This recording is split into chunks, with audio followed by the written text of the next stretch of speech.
Dr. Andrew Bernstein, who will be giving a talk. Normally, I would say the best looking, but not in this case. That's right. When we first contacted Andy and asked for a bio, we just said, "Tell him I'm effing awesome." You've been told. Andy Bernstein holds a PhD in philosophy from the Graduate School of the City University of New York, and he is now the Hayek visiting scholar at the Clemson Institute for the Study of Capitalism at Clemson University, the author of Capitalist Manifesto, Objectivism in One Lesson, Capitalism Unbound, and one last copy of Capitalist Solutions. Last one left, better grab it. Without further ado, Dr. Andy Bernstein. Thanks, Jeff.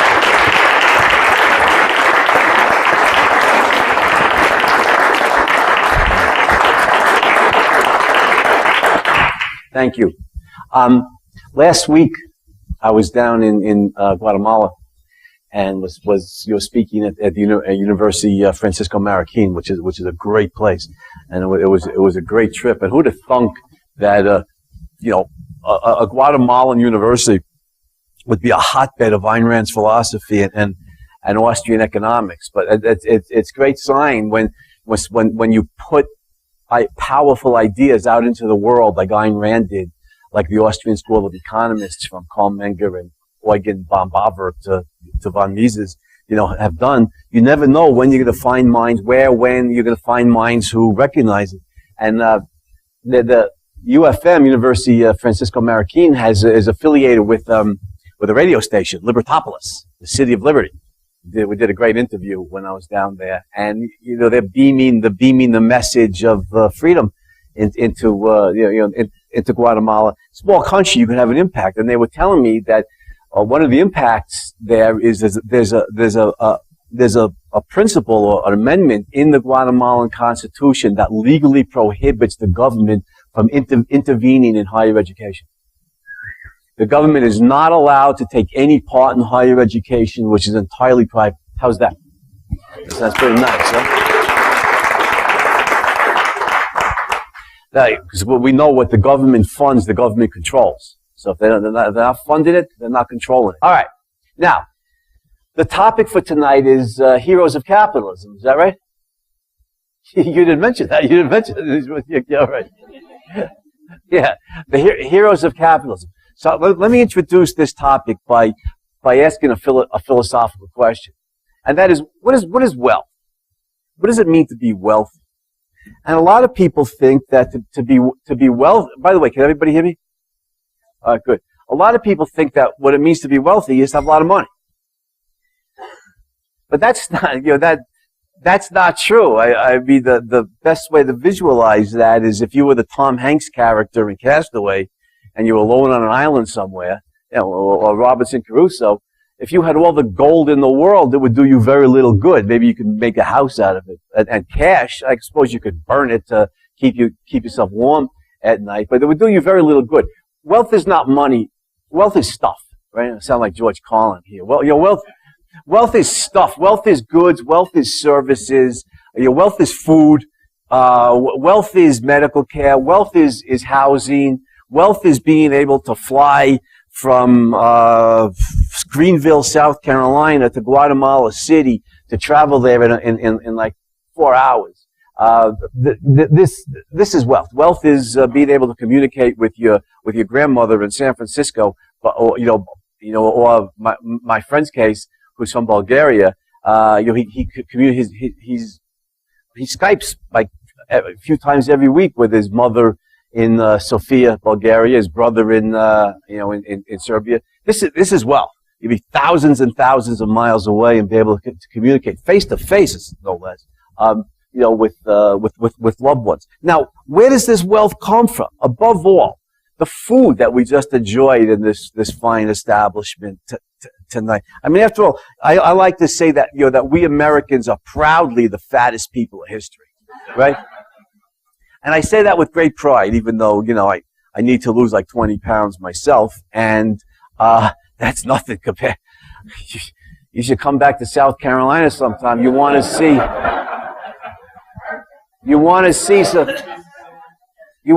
the big people, man. I'm talking, I went to the eye doctor a couple of weeks ago, and this guy was a really nice guy, and he was very competent, and he was at least 200 pounds overweight. And I said to him, "You're a real American, let me shake your hand, Now, clearly, I could joke about this. Clearly, there are health hazards associated with being overweight. We know that. But these are nothing compared to your 3-year-old son or daughter dying of malnutrition, dying of starvation, which happens all over the non-capitalist world and happen all over the pre-capitalist world. I've read that more people, I don't know if this is true or not, but it wouldn't have to be literally true, because the essence of the idea is true enough, and that is the claim that historically more people have died from starvation over the centuries than of disease. Now, how long have human beings as we know them been on Earth? Homo intelligence. According to Richard Dawkins, roughly 100,000 years. Maybe, I don't know if that's literally true, that more people have died of starvation than of disease. It's possible, but gazillions of people have died of starvation. Not in the capitalist world, not anymore. One of the great historical ironies. You guys are familiar with Thomas Maldus's essays on population. He's very famous. Published in 1798 in Great Britain. Maldus infamously predicted that human population growth would always tend to outstrip food production. He's publishing in 1798 in Great Britain. You see the irony of this? He's publishing where and when the Industrial Revolution is taking place. Maldus's claim is accurate regarding all non-capitalist societies. We can't lose sight of that. Maldus's claim is accurate regarding all non-capitalist societies. They can't grow enough food to feed their population. Can't do it today, never have been able to do it. But capitalism is in the very act of proving Maldus wrong.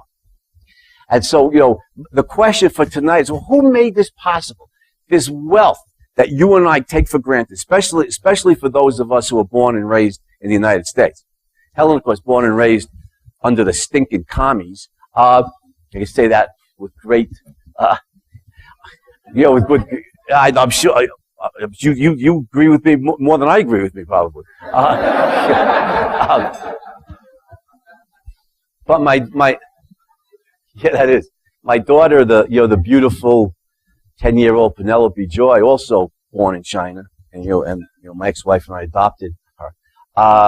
And when we went over to China with the adoption agencies, with other American couples to adopt little girls, the agency, both in the United States and in China, they told us, these little girls are going to be malnourished. They're going to have vitamin deficiencies. They're going to have various kinds of medical afflictions. But bring it back to the United States with a lot of love and good a lot of food and good medical attention. These little girls will get healthy. Sure enough, my daughter Penny, she had rickets. She had a vitamin deficiency. She was malnourished. She had lice and everything. But within a matter of months,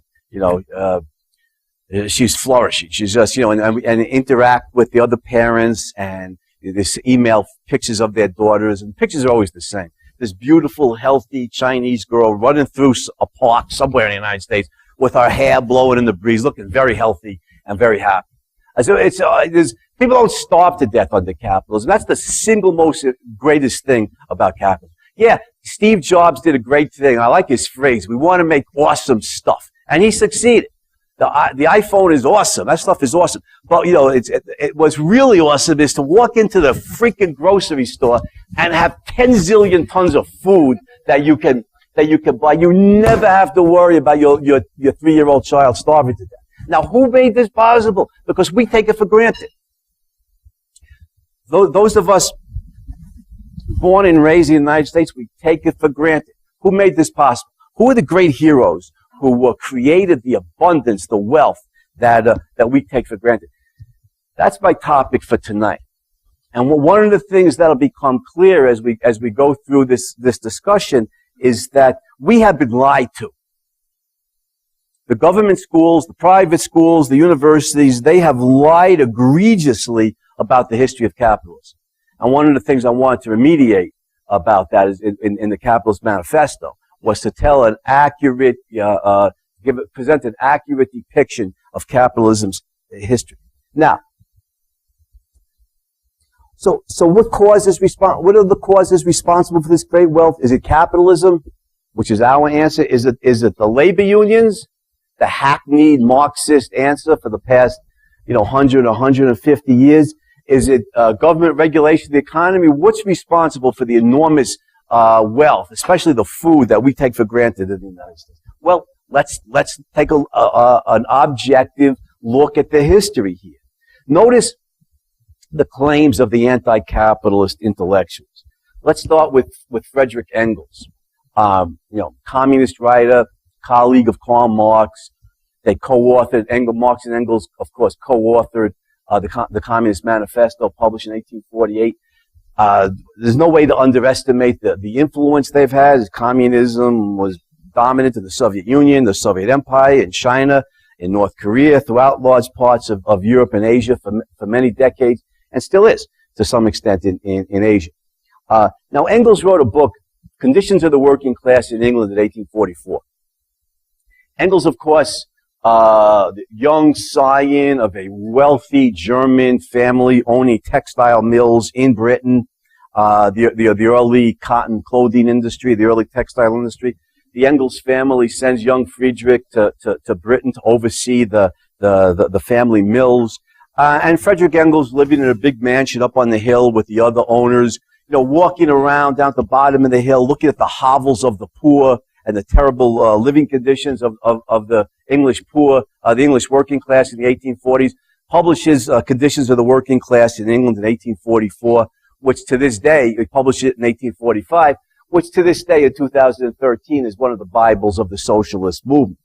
Now, in addition to describing the terrible poverty of the British working class in the 1840s, which is true relative to the owning class and relative to our standards, but in addition to that, Engels glowingly describes what he calls the golden age of domestic industry.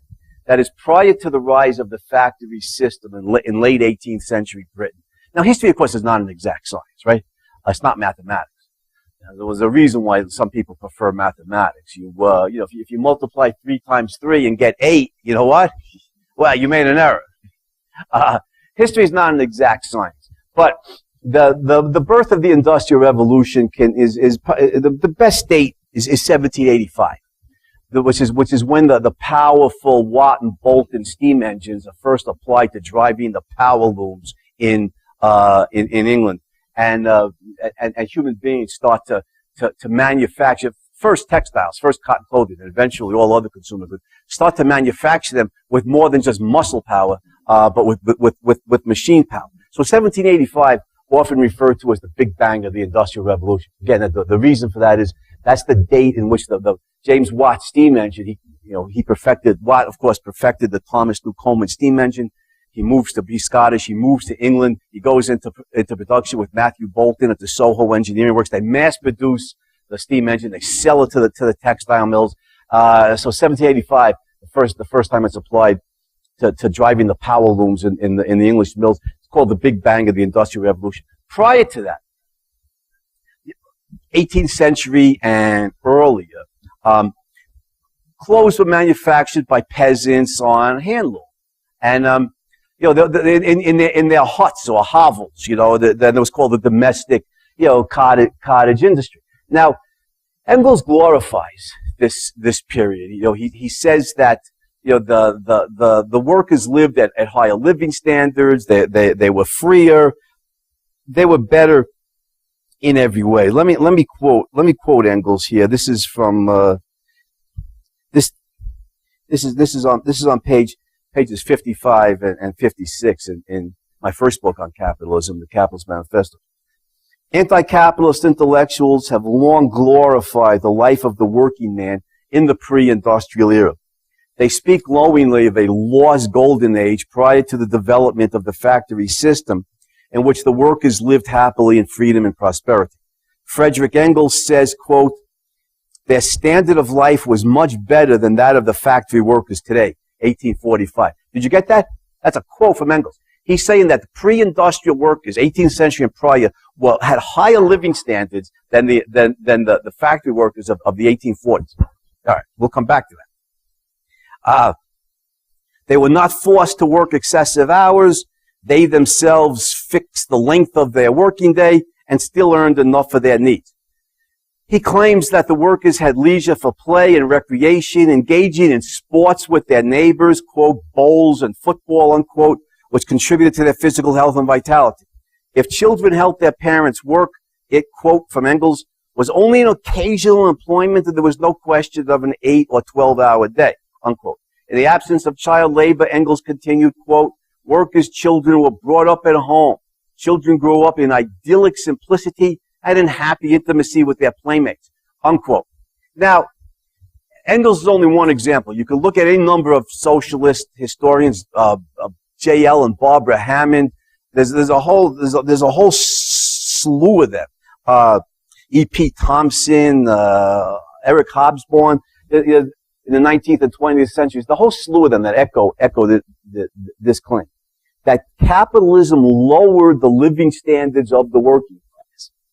That it destroyed the economic claim here is that, remember, the fact, a peasant working a hand loom, to make a shirt, how long is that going to take? Take a week?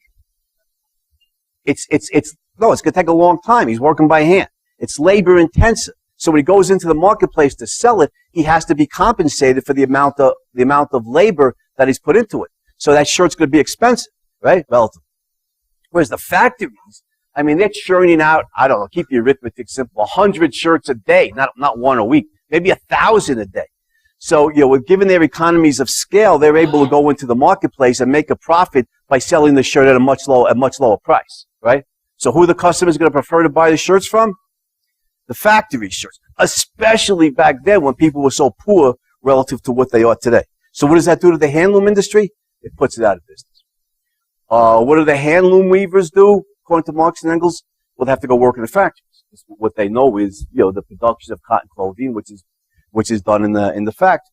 So you have this horde, Marx and Engels argue, and many other socialist historians, you have this horde of penniless workers clamoring for a limited number of factory jobs. In other words, if the supply of workers greatly exceeds the demand for workers, then wages, the price, of labor is going to be depressed, right? And so the workers were terribly poor, and they were better off during the pre-industrial days. What does Marx say that although the British owners can't literally force workers into their factories, not like slave drivers could put a sword to somebody's throat and enslave them, Marx says that's the right of the workers to his own life is spurious because economic conditions drive him into the factories. Now, so the essence of the claim here is that the workers were better off prior to industrial capitalism than during or after the beginnings of the Industrial Revolution. Now, what's the truth about this? Now, we live in the 21st century, and there's a great deal of research done on this in the 20th century. The good news for us is the development of certain disciplines in the 20th century. Given the freedom of the mind in the capitalist and semi-capitalist countries, new disciplines develop. One is economic history.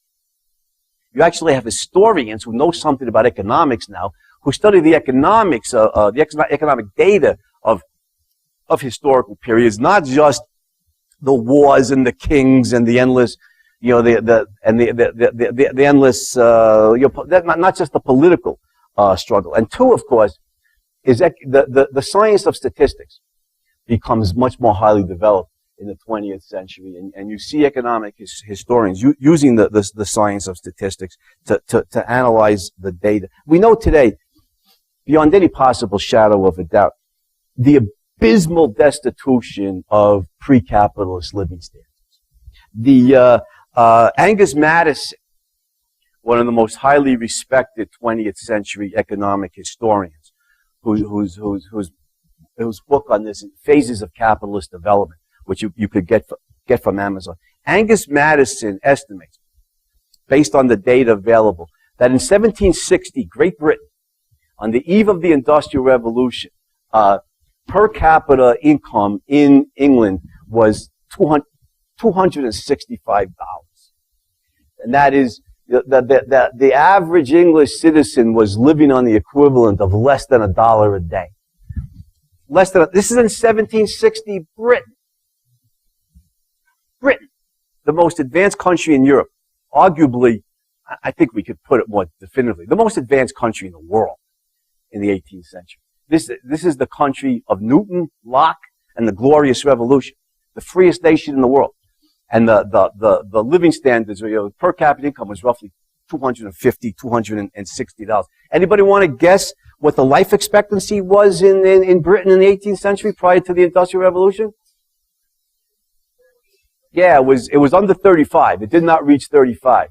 According to Wrigley and Schofield, the leading demographic historians of British history, the life expectancy in Great Britain in the 18th century, the most advanced country in the world, did not reach 35. Famine was widespread across Europe. You could read the great French historian Fernand Braudel, Braudel's famous trilogy on capitalism, the wheels of everyday life, the structures of everyday life, the wheels of commerce, and Braudel makes it clear that all through the Middle Ages and into the modern period, famine was widespread in every country in Europe, including Great Britain. Thousands and thousands of people starved to death. Just as one example, in the 1690s,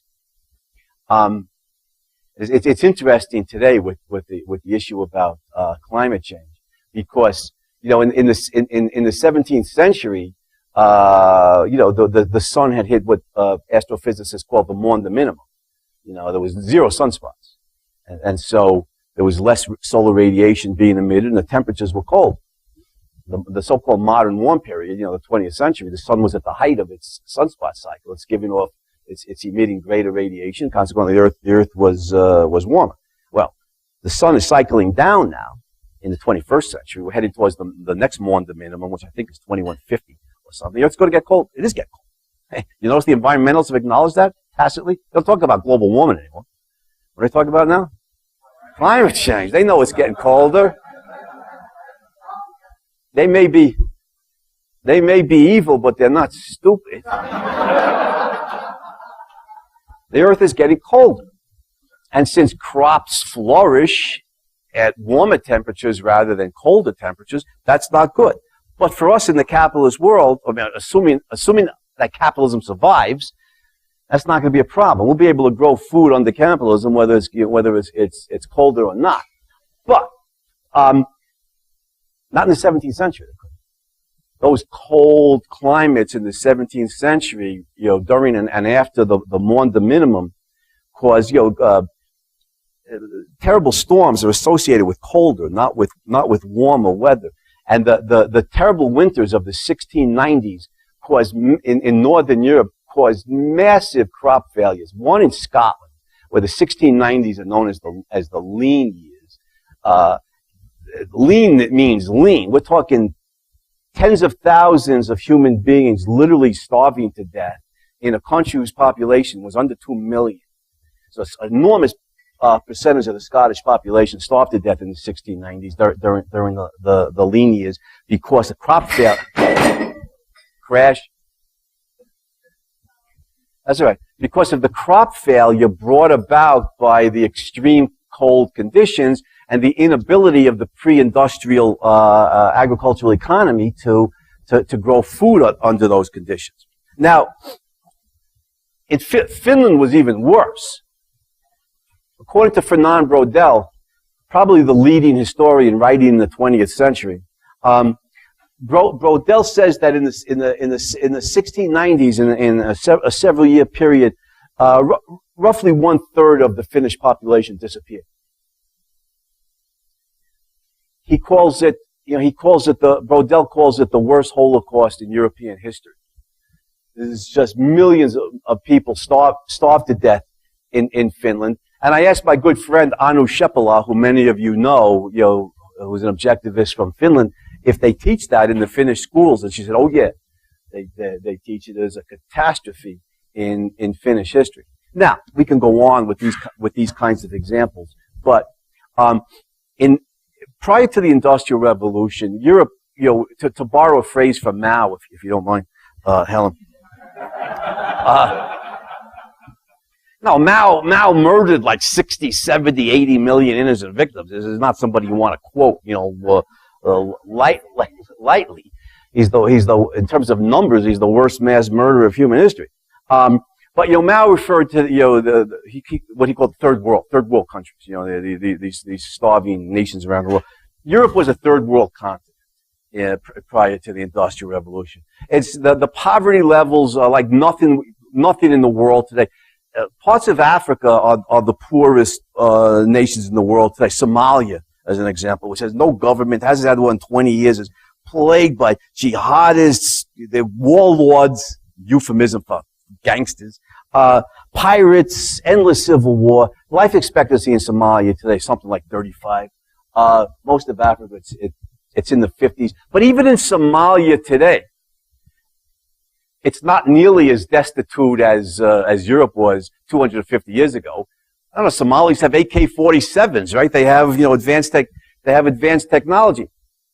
But also there's, throughout large parts of Africa, there's some, advantages of modern technology, modern medicine, electricity, automobiles, even computers and the internet. None of that existed in Europe in 1760 for the simple reason that none of it had been invented yet. These are all products of the capitalist era. So, third world Europe was even poorer than the third world is today. Another 20th century historian, Carlo Cipolla, an Italian historian, wrote a good book on this. Before the Industrial Revolution is the title. And Professor Cipolla says that it was not uncommon to find people dead on the side of the road from starvation with their teeth dug into the soil and the grass, trying to eat the grass and the soil because they were so desperately hungry. So this is what life was like prior to the Industrial Revolution. Marx and Engels claimed that the workers were better off before the Industrial Revolution. There's many things we could say about it. The most important one is it's false. You could be insulted about it too, but that's the most important point. Now, people dead on the side of the road from starvation with their teeth dug into the soil, and into the grass, just several hundred years ago in Europe. Compare that to the Western world today, or anywhere where capitalism has taken root. Begins in Great Britain, spreads across the pond to Britain's North American colonies, spreads to Western Europe, eventually to Asia, the Asian tigers, Hong Kong, Japan, Taiwan, South Korea, and of course, after the collapse of the Soviet Empire, into numerous nations of Eastern and Central Europe, Hungary, the Czech Republic, Poland. These capitalist and or semi-capitalist nations, are relatively wealthy, enormously wealthy compared to the pre-industrial revolution. How did we get there from here? From people dead on the side of the road with their teeth dug into the soil to the American supermarkets overflowing with food. How do we get there? Who are the individuals responsible for this? Who are these mighty heroes? Our story begins in Scotland, the poorest country in Europe during the 18th century, but Scotland is the fountainhead. The Scottish Enlightenment is the fountainhead of the British Industrial Revolution. The American historian Arthur Herman wrote a very good book on this, How the Scots Invented the Modern World, which I recommend. Now, a lot of people don't remember or don't know. The Scottish Enlightenment was the first cause and the prime mover of the British Industrial Revolution. It's funny, if they teach the Enlightenment at all in the schools today, when I was in high school, I was taking these AP American history classes, I think this is fairly typical. If they taught the Enlightenment at all, they teach it as primarily a French phenomenon. Now, I don't want to diss the French here because France made great advances here. people like Voltaire and Diderot and D'Alembert. I don't want to put Rousseau in that company. As I think his influence in human history was enormously pernicious. But certainly the leading philosophers of 18th century France did a great job. But Scotland is the Enlightenment is overwhelmingly a British phenomenon. And give credit to Voltaire. What are Voltaire's dates? 1694 to 1778, right? Voltaire, as a young man, traveled in Britain. Now remember something. Back then, it was morally obligatory upon any Frenchman to hate the British. And yet, Voltaire traveling in Great Britain, noticed the much higher levels of individual rights in Britain than anywhere on the continent. I mean, Locke had published his two treatises of civil government in the 1680s. What was Locke's famous phrase that individual has the he said unalienable right to life, liberty, and property. Those ideas were gaining currency, all through the 17th century, even prior to Locke. And by Voltaire's day, the power of the king and the aristocrats has been diminished. The House of Commons in Parliament is gaining, the elected officials are gaining power, and the principle of individual rights is gained currency in Britain. It's not an accident that the greatest scientist of human history, Isaac Newton, lives in Britain. Right? Was alive at that time. What are Newton's dates? 1642 to 1727. Given the greater principle of individual rights in Britain, the leading British minds, what Helen was talking about before, were free to come up with any ideas that they did, write on it, lecture on it. I mean, Newton's Principia was translated, into English and went through any number of editions in Britain for years. And Newton not just revolutionized our understanding of physics. What Newton showed the leading thinkers of the 18th century was the power of unaided human reason to understand nature. That's the enormous contribution of Newton, not just scientifically, but culturally. What did Alexander Pope say about this? I don't remember the leading poet of 18th century Britain, about the leading scientist, a famous heroic couplet. Nature and its laws lay hid in night. God said, let Newton be, and all was light. Now, when you have the leading poet glorifying the leading scientist, well, you're not in the 20th and 21st century.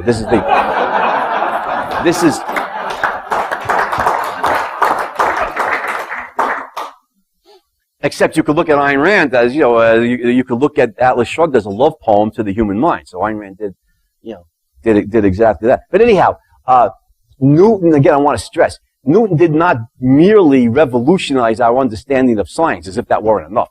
He showed the philosophers, the leading thinkers of the 18th century, the power of unaided human reason to understand nature. And the philosophers learned their lesson. The power of the human mind was now recognized in Great Britain. And the mind was, in Britain, was freer than it had been for centuries, probably since the golden age of Athens, and maybe even more than there. Voltaire recognizes this. He brings these ideas back to France. He's a devoted Anglophile. He's determined to bring British respect for individual rights into French culture. So you give Voltaire an enormous amount of credit. He was a tireless intellectual warrior for freedom of the mind. And as bloody as the French Revolution turned out to be, at least it did have good results in the long term, right? Establish a free society in France in the 19th century. Now, the Scottish Enlightenment, it's interesting that the Newtonian ideas catch on more in Scotland than in England. And it's the Scottish universities at Glasgow and especially at Edinburgh that are the cradle of the Scottish Enlightenment. Now, why is this? they differ from the English schools, from what they call Oxford and Cambridge. They differ and are superior to the English schools in two important ways. First of all, the English schools were only open to Anglicans. You had to belong to the Church of England, or you weren't nothing in English society. It's a continuation of the religious wars of the 16th century. And if there's any good thing that came out of that, the religious wars of the 16th century and the political power of the Church of England, Henry VIII's the Church Henry VIII founded. If there's anything good about that, it's that the people who fled across the pond to Britain's North American colonies, fled from the religious oppression and the religious wars on the European continent, and in the 18th century, during the American Enlightenment, recognized the importance of religious freedom. And these heroes had names, especially James Madison, but also Thomas Jefferson, who stood up for religious freedom. That this was going to be a moral principle lying at the foundation of the new republic. They were going to put an end to the religious wars that had plagued Europe for centuries, and the religious oppression that had plagued Europe, even Britain. They were going to put an end to it. Notice, I always ask my students, what does the First Amendment state? They don't know.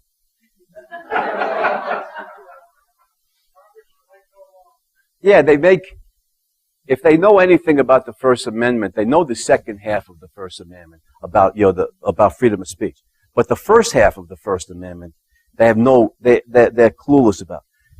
Congress shall make no law respecting the establishment of religion or restricting the free exercise thereof.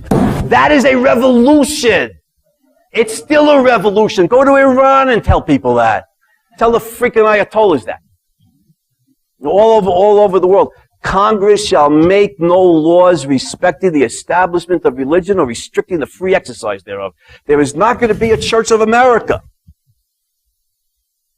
No Anglican church, no equivalent to that in the United States. And so, this is a charter of liberation, of course. No official state religion, which means doesn't matter if the President of the United States or the leading members of Congress are Episcopalians or Lutherans or Baptists or whatever. They cannot use the police power of the state to enforce that religion on other people. They can't restrict the practice of other religions, and they can't restrict the practice of no religion. Now, I want to say as a personal aside, because my mother was a Jew, that I'm going to write an essay on this one day, maybe for the Objective Standard. If you look at Jewish history, it's unbelievable litany of oppression. In 4,000 years, what's the greatest thing that ever happened to the Jews? It's the establishment of the United States of America. It is. It is. James Madison and Thomas Jefferson with the principle of religious freedom was a charter of liberation for the Jews, and he enabled the Jews to do so well in America. Of course, they control the media today. We know that, right?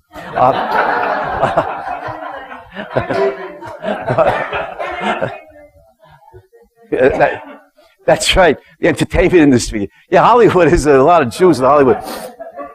Robert Shaw, the great British actor, I don't remember what role he was saying. The Hollywood production company offered him a lot of money, and somebody asked him if he was going to take the offer, and Robert Shaw said, "Yeah, if the Jews want to give me that money, I'll take it." So,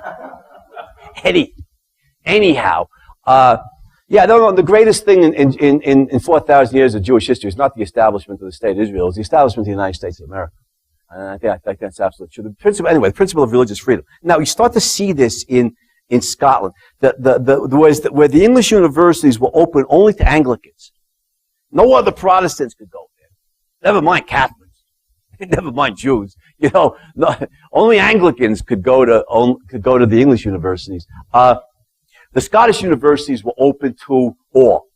Other Protestants, Catholics, I'm not sure if any Jews went there, but certainly to other Christians, other Protestants and to Catholics. That's one important difference between the Scottish and the English universities during the 18th century Enlightenment. But the other difference is the English universities, their teaching methodology was still largely authoritarian. They relied on authority. They simply cited authorities in any field. They didn't do the empirical research. whereas the Scottish universities adopted the Newtonian method of fact-based or observation-based rationality. Just the facts, man. They didn't cite historical authorities. They did empirical research and then formed theories based on observation of the facts. And the University of Edinburgh Medical School became the not just the leading medical school in the world during the 18th century, but it was a center of scientific training. It is amazing how many great scientists, not just MDs, studied at the University of Edinburgh Medical School, including Charles Darwin, and a plethora of great engineers. Now, so Scotland, the poorest country in Europe, we discussed the lean years, but her best minds are now in the 18th century oriented towards observation, to facts, to nature, to reality, to reason. Good things are about to happen. Her best minds, let's start with James Watt. 1736 to 1819. The representative inventor of the Enlightenment, of the 18th century. Now Watt, a very poor Scotsman, almost everybody in Scotland was desperately poor in the 18th century. Had little or no formal schooling, is self-educated, brilliant mind. He's a workman at the University of Glasgow. He's working for Professor Joseph Black, one of the leading scientists of the 18th century, who had made great advances in the study of steam and the powers and property of steam. Professor Black, great chemist, Joseph Black. And Professor Black recognizes that this young guy who's a mere workman, for the university, has a brilliant mind. And Watt becomes a student and protege of Black. And with several other professors at the University of Glasgow, they're working on the question of steam and steam power. And Watt, the brilliant young thinker, hits upon his idea of separate condensation that enables him to revolutionize the Thomas Newcomen steam engine and develop what becomes known as the work engine of the Industrial Revolution. Now, I already mentioned he moves down to England. Matthew Bolton, a great English industrialist, an engineer at the Soho Engineering Works, has the precision instruments necessary for Watt to manufacture, to very, very precise specification, the perfected steam engine. And by the way, Matthew Bolton has one of the great lines in all of history. We need a calendar of capitalism with some of these great figures and these great lines. James Boswell, the famous Scottish writer who becomes well known for the life of Johnson. He was Samuel Johnson's friend, and he wrote the biography of Samuel Johnson. Boswell comes to the Soho Engineering Works and interviews Matthew Bolton, and Bolton says to him brilliantly, he said, "I sell here, sir, what all the world desires to have, power." Now, this should be the motto, very proudly the motto of industrial capitalism, right? When you recognize that, let me get it with myself. When you recognize that there's power to do good and there's power to do evil, the Watt and Bolton steam engine, enabling us to mass produce vastly increased quantities of consumer goods, was a power of tremendous good, and Bolton was justly proud. There's one month, I don't know what month that would be, but that should be 1 month of my, I gotta merchandise that. I gotta be a capitalist and make money. Don't steal my idea, you bastards.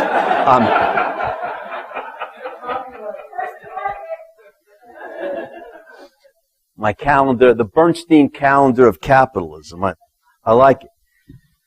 Now,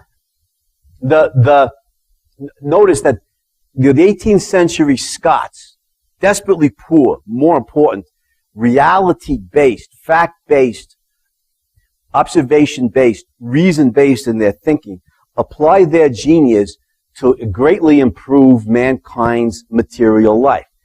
The Scots preeminently wed the theoretical to the practical. This is the essence of the Scottish Enlightenment, the wedding of the theoretical to the practical, the recognition that the mind, the advances of the mind in order to greatly improve the conditions of man's earthly life.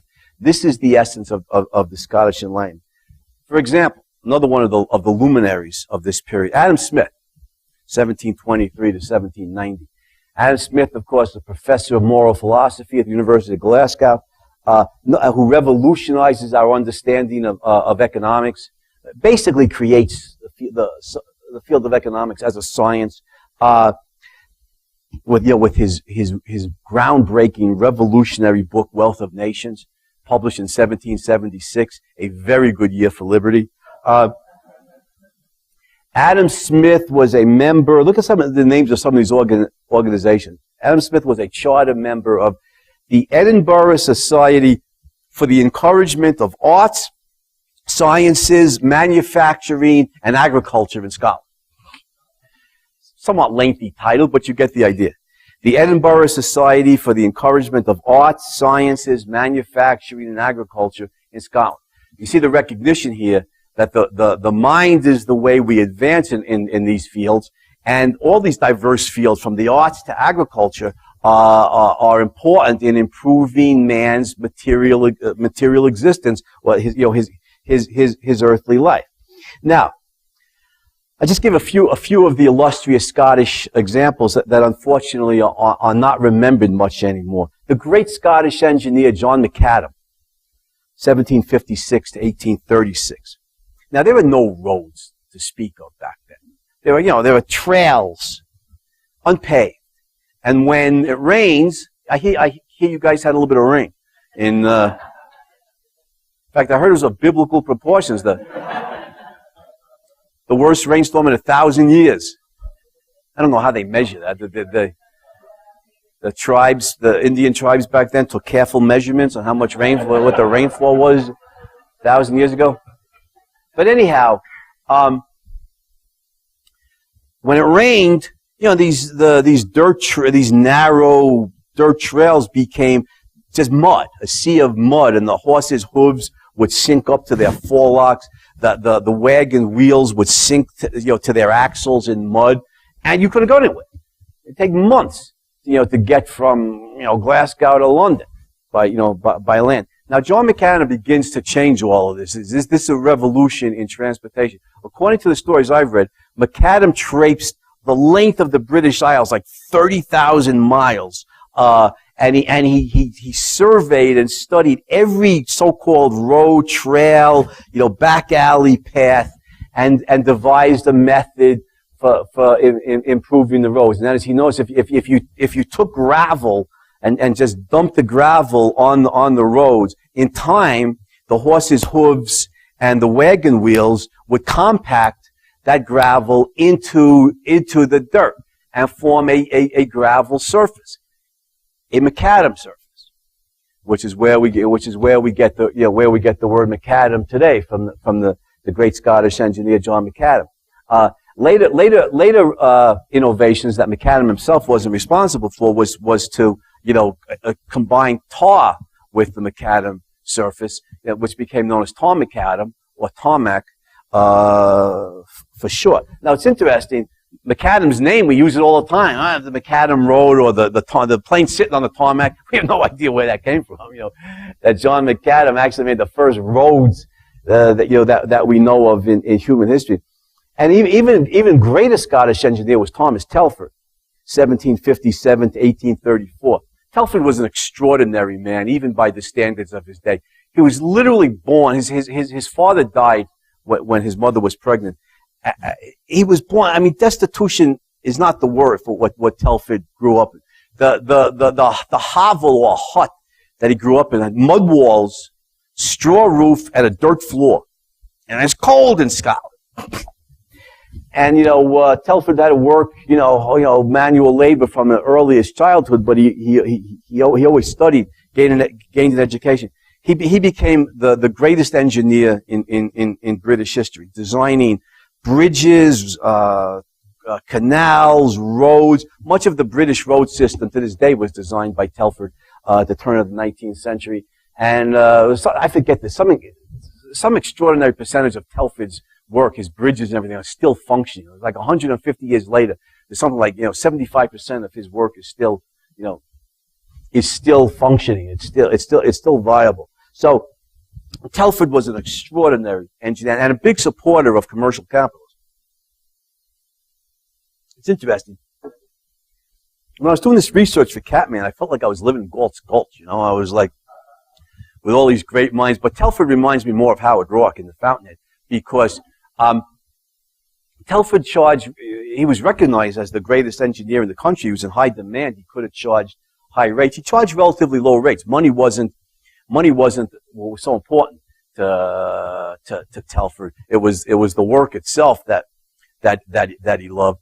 But independence was important. So he charged enough that he was able to save money, and nobody could dictate to him how the work was going to be done. If he had money. If he didn't like the idea, he'd say, go find somebody else. Not too different from saying my work done my way. I'm going to design. You want me to design bridges, canals and roads? Well, then I'm going to design it my way. Now, Telford was a genius, but there's something even greater than this. I know some of you have read Catman. I like to think of this as Catman. It's like an objectivist superhero come to Earth to kick ass on Con Man. But prior to reading Catman, let me say honestly, how many of you had ever heard of the Lunar Society of Birmingham? One guy or two. I'd never heard of them. And I'm a hero worshiper. I've been since I was a little kid. Let me read to you from Catman about the Lunar Society. Now, that's page 88. All right. Now, this is just an extraordinary collection of geniuses. The conduit between Enlightenment principles and the British Industrial Revolution was not limited to the leading Scottish minds of the day. There were numerous kindred spirits in England who sought to implement theoretical knowledge in the realm of practical inventiveness in service of industrial progress, and a select number of them centered in Birmingham, where James Watt moved to perfect and manufacture his steam engine. In the 18th century's second half, at the Enlightenment's height, a diverse array of scientific, technological, and manufacturing talent gathered in the area of Birmingham, England, that is matchless in the history of industry. Watt, in his new partnership with Matthew Bolton, owner of the Soho Engineering Works, found a mind that was brilliantly able regarding issues of engineering and applied science. Furthermore, Bolton, already established in business, employed the craftsmen Watt needed to make the valves and other delicate parts of the engine. Their partnership earned large sums of money manufacturing the steam engine, and, in Enlightenment fashion, was not only dedicated to furthering both scientific understanding and its practical applications, but to doing so as a means of creating wealth and promoting prosperity. Watt and Bolton were integral members of an extraordinary group of physicians, scientists, inventors, entrepreneurs who met regularly to further the related causes of research, technology, industry, and wealth creation. The Lunar Society of Birmingham, so called, this is amazing, because it met at the time of the full moon, when its light most brilliantly illuminated the still primitive roads. I mean, there's no roads. So these guys get together at somebody's house, and they're discussing ideas on medicine, technology, industrialization, a host of fields. It's maybe 4 o'clock in the morning by the time the meeting breaks. So then they got to get on their horse, and ride home. There's primitive roads, and so they met at the time of the full moon. I don't know what they did when it was cloudy, but at the time of the full moon, when it illuminated the primitive road, so they don't the horse didn't break his leg in a hole. So the Lunar Society at its zenith in the 1770s and 1780s. Its list of members reads like a who's who of 18th century British scientific and industrial talent. In addition to Watt and Bolton, the group included Erasmus Darwin, one of Britain's most able physician, Edinburgh trained, an inventor, botanist, poet, all-around original and inventive mind, and grandfather of Charles Darwin, who, like his grandfather, similarly studied medicine at Edinburgh. Another superb physician, William Withering, was a member, an outstanding researcher who introduced the use of digitalis into medical practice, a medication allowing successful treatment of the then fatal ailment edema or dropsy, and constituting a revolution in the history of cardiac care. Withering, also Edinburgh trained, rivaled Darwin as the leading provincial physician of his day, and like his competitor, later became noted for botanical research. Josiah Wedgwood, the innovative maker of pottery, could not be overlooked in any group, however exalted. Wedgwood, based on extensive experimentation, created earthenware pottery for common use that was of the quality of the expensive, celebrated service he made for Catherine the Great of Russia. In time, this is what transformed the kitchen of the working class in the Industrial Revolution, and is what made Wedgwood a wealthy man. He also designed a new method of measuring the high temperatures in the kiln by means of a sliding scale of expansion in which a clay test piece moved, thereby advancing the techniques used to resolve that ancient and difficult problem. Wedgwood was, it should be noted, Charles Darwin's other grandfather. Now we could go on and on with some, I don't want to go through all of it, we don't have time. Not to go unmentioned in this circle of extraordinary men was Dr. William Small, a Scot who studied medicine at the University of Glasgow. Maybe he could get into Edinburgh. Who became a professor of natural philosophy and mathematics at the College of William and Mary in Virginia, where his teaching so inspired a young Virginian by the name of Thomas Jefferson, who was his daily companion, that the future author of the Declaration of Independence remarked that Small's influence, quote, fixed the destinies of my life, unquote, from Jefferson.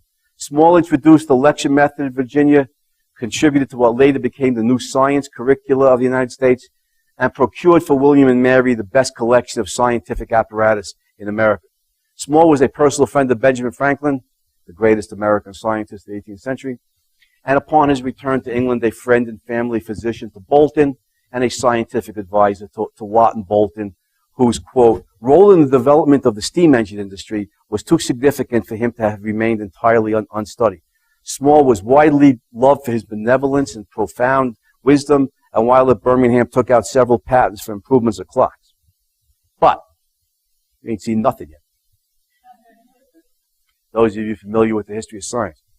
It was when Joseph Priestley, one of the greatest scientists in human history, when Joseph Priestley moved to Birmingham in 1780, that the Lunar Society reached its apogee. Priestley, chemist par excellence, Unitarian minister, radical free thinker in religion as well as in science, and personal friend of Benjamin Franklin, was one of the great minds of his or any age. It was Priestley who isolated and described several gases, including oxygen, as well as ammonia, nitrous oxide, sulfur dioxide, and carbon monoxide. Encouraged by his buddy Franklin, whom he met in London in 1766, Priestley conducted experiments in the new field of electricity and wrote his famous The History of Electricity the next year. An innovative thinker in religion as well as in science, he wrote History of the Corruptions of Christianity in 1782, a book officially burned in 1785. Must have been a great book. They burned it.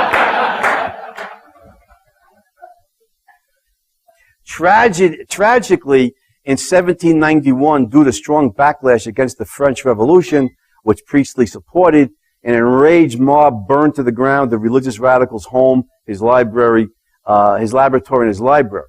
Devastated, Priestley left Birmingham and 3 years later England, moving to revolutionary America, where he spent the rest of his years writing. Priestley was a firm supporter of the Enlightenment belief that science and technology underlay material advance and will move forward by freedom. He wrote, quote, "It will soon appear that republican governments in which every obstruction is removed to the exertion of all kinds of talent will be far more favorable to science and the arts than any monarchical government has ever been," unquote. How's that for prescience? Now, during his this is great. Listen to this. During his decade in Birmingham, Priestley served as science advisor to Wedgwood, as he had been for years to his brother-in-law, the innovative English iron magnate, Iron Mad John Wilkinson. That's a great nickname. John Wilkinson's nickname was Iron Mad. He was the great manufacturer of iron. John Wilkinson, who pioneered the use of cast iron. Wilkinson was among the first to build iron boats and bridges, and whose foundry produced most of the machine parts for the firm of Bolton and Watt.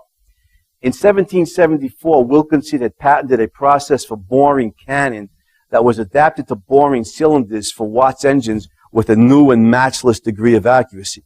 Wilkinson acquired his colorful nickname, Iron Mad, because he firmly believed that anything could be made of his metal. He had an iron desk and an iron bed and kept an iron coffin propped up in his office to persuade others to place orders, unquote.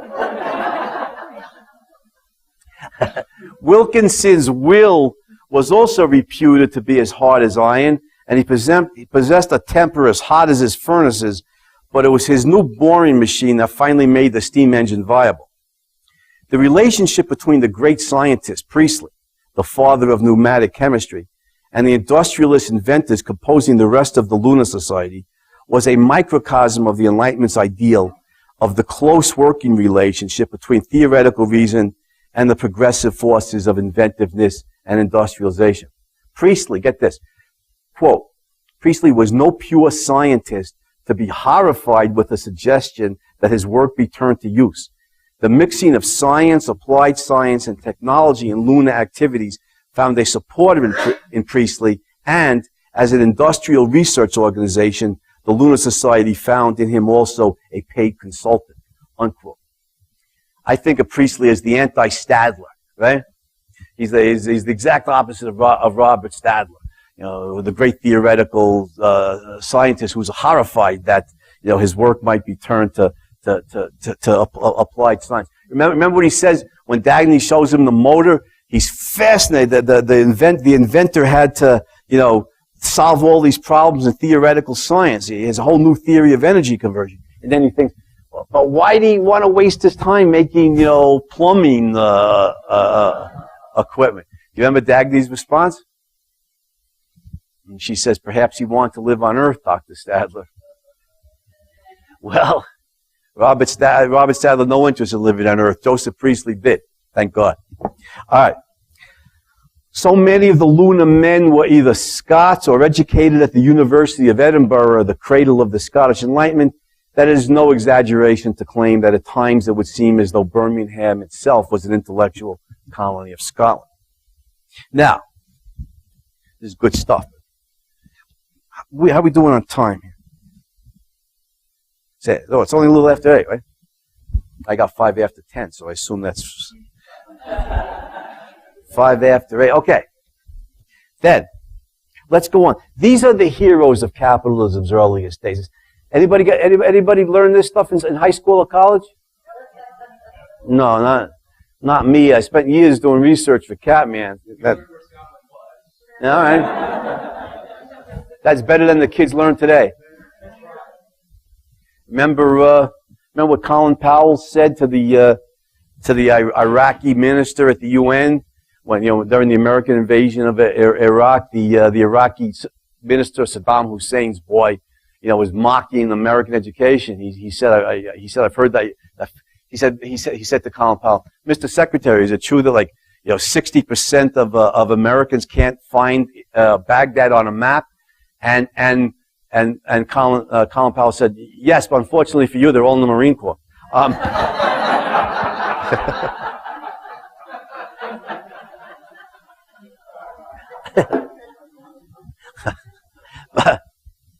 Anyhow, be that as it may, these are the heroes of capitalism's earliest days.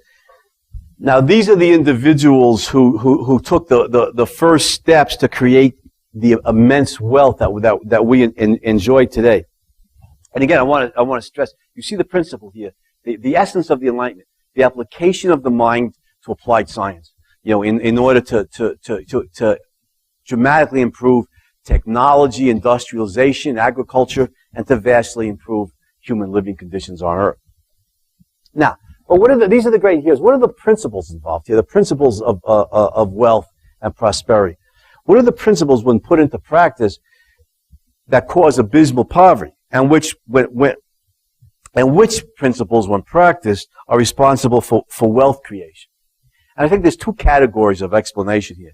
First, there's the economic, And then there's the philosophics. Let's go through these briefly, because before we're done tonight, I want to cross the pond to Britain's former North American colonies, by now the United States of America, and look at the greatest outpouring of human genius in the history of mankind.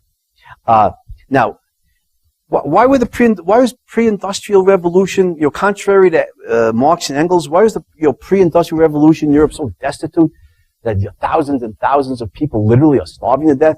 I'd never get that image out of my mind of Carlo Cipolla, these poor dead guys by the side of the road, dead of malnutrition and starvation with their teeth sunk into the grass. What an image that is. Eh? Now, what was responsible for this? Now, of course, at the economic level, we'll get to the philosophy. Goods are made by hand prior to the Industrial Revolution, by muscle, by human muscle power, and by the addition of draft animals, right? By horses and oxen. It reminds me. Remember Ben Neely in Atlas? The contract that Dagny stuck with after McNamara retires, building the John Galt line. He says, "Muscles, Miss Taggart." I always thought of Popeye. Muscles.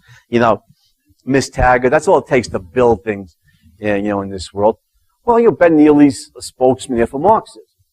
Marx, of course, is a philosophic materialist. Everything is matter. If everything's matter, the human being's a body. If that being the case, what human faculties responsible for economic production? Manual labor, the work of the body. Now, of course, the muscle power of humans or animals is extremely limited, and consequently, the supply of consumer goods, from food to cotton clothing. I mean, think about this. Say you want to build a house back then. What are you going to build it with?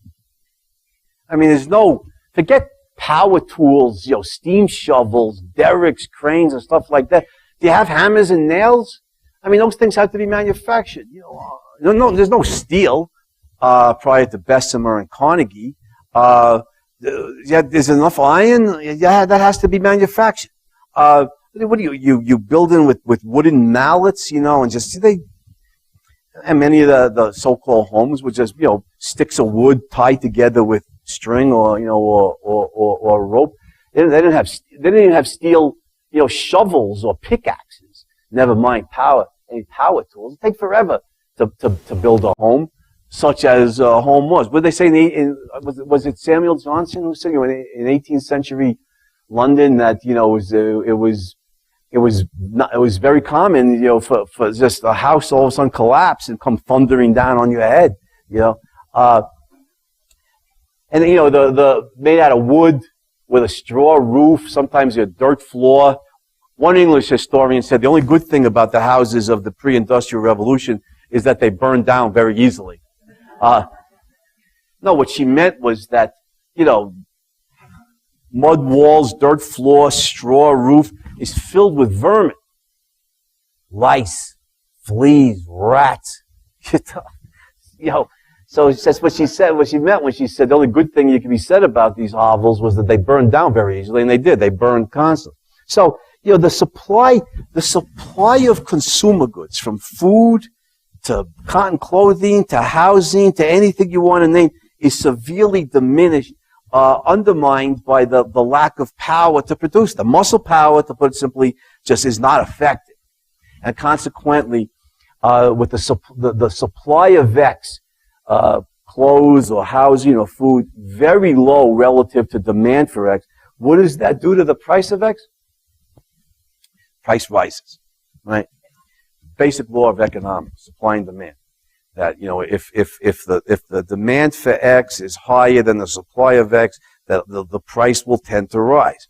And so, to put it simply, the price of these goods was way beyond what millions and millions and millions of poverty-stricken people could afford. Some of the aristocrats lived fairly well relative to the standards of the day, although not relative to our standards. You and I are wealthier than Louis XIV. He didn't even have basic cable.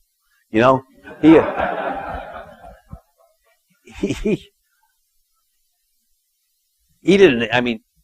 He didn't have a landline, never mind, never mind an iPhone. No, if Louis XIV, the Sun King, most powerful monarch on the European continent during the 17th century, if he wanted to travel from Paris to Rome, how was he going to get there? By coach? You know, you or I could get on a plane in Paris and fly to Rome, be there, what, an hour and a half, 2 hours, fly over the Alps? Not in the 17th century. So a few aristocrats were able to live well relative to the standards of the day. The overwhelming bulk of the population, literally at a starvation level. And you see here, the economic causes of prosperity. It's not an accident that the Industrial Revolution is a British phenomenon. The Industrial Revolution is based in the technological and scientific revolution. Newton had greatly advanced our knowledge of science. His theories were widely studied in the English-speaking world and put into practice, made possible Watt's perfection of the steam engine and other developments in technology. Now, if a society goes through a scientific, technological, and industrial revolution, and only if they do, now they can mass produce consumer goods. Now they're using machine power, not just muscle power, to mass produce, to produce consumer goods. 1785, the big bang of the Industrial Revolution, looked at from an objectivist standpoint, looked at from Ayn Rand's theories in Atlas Shrugged, is a momentous event in human history because it's the first time in human history that human beings are now manufacturing consumer goods with any power other than muscle power. They're now using machine power. And as Ayn Rand points out, machine power is applied mind power. Watt does a lot of manual labor putting this together, but he's not a glorified tinkerer. He's a genius, as Professor Joseph Black recognized at the University of Glasgow, as based on Newtonian advances in physics, the greatest scientific genius of history. So, you can see then that just think. I was talking about building houses. Building houses with wooden, mallets and pickaxes and shovels. In contrast to building houses today. Imagine if we didn't have the government power of the labor unions in the mixed economy. How quickly could we build houses today? Good ones with steam shovels and derricks and cranes and electric power tools. We could build, construction workers could build a house, I don't know, in a week. It would take them months, because of the unions, the unions' restrictions. Similarly with white collar workers, the immense increase in productivity with computers, and the internet versus typewriters. The tremendous advances in the technology is what enables, the levels of productivity to rise. And so, and of course, the most important point of all, food. 200 years ago,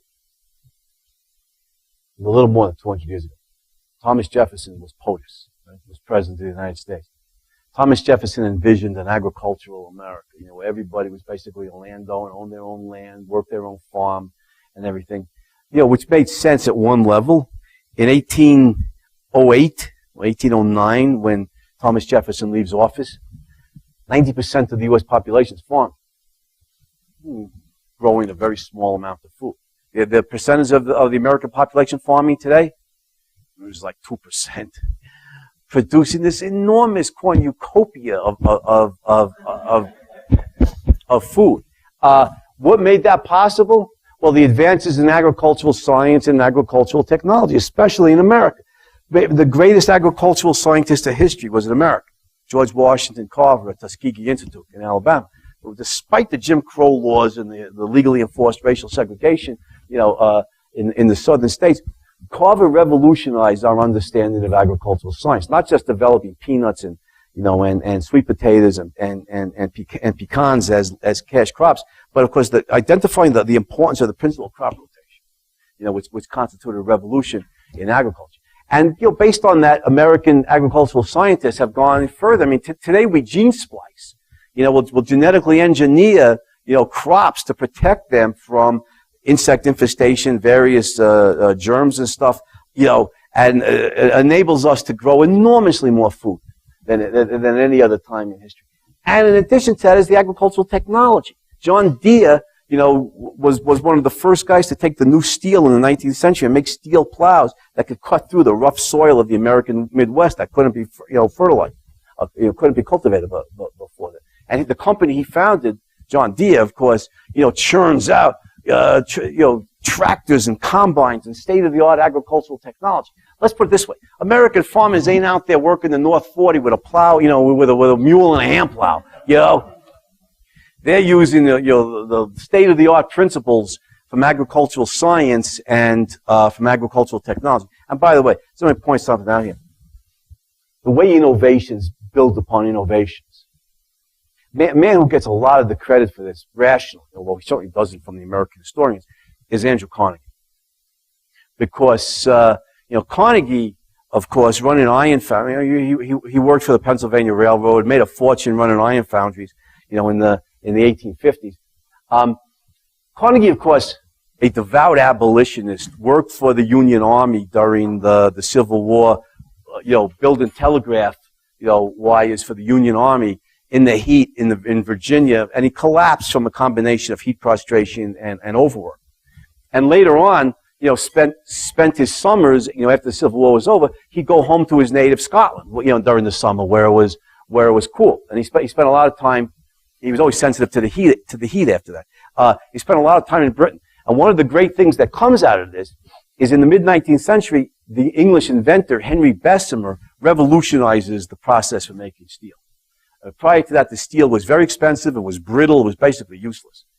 This is why Marx and Engels, published in the 1840s and 1850s, talk about the iron law of wages and ironclad laws of history.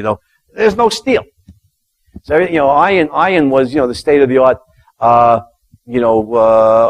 metal. So, Bessemer perfects the process for making steel. But nobody's ever seen it before. It's untried. The leading English metallurgist called Bessemer a crackpot and a crank, and it's not going to work. Does this sound familiar? The State Science Institute's response to Reardon Metal. I mean, don't think Ayn Rand didn't know the history of capitalism when she was writing this. Now, Carnegie, the iron manufacturer, fascinated by this, goes to visit Bessemer's plant, observes the process in action, and Carnegie does something that is so rarely done in human history. He sees the future.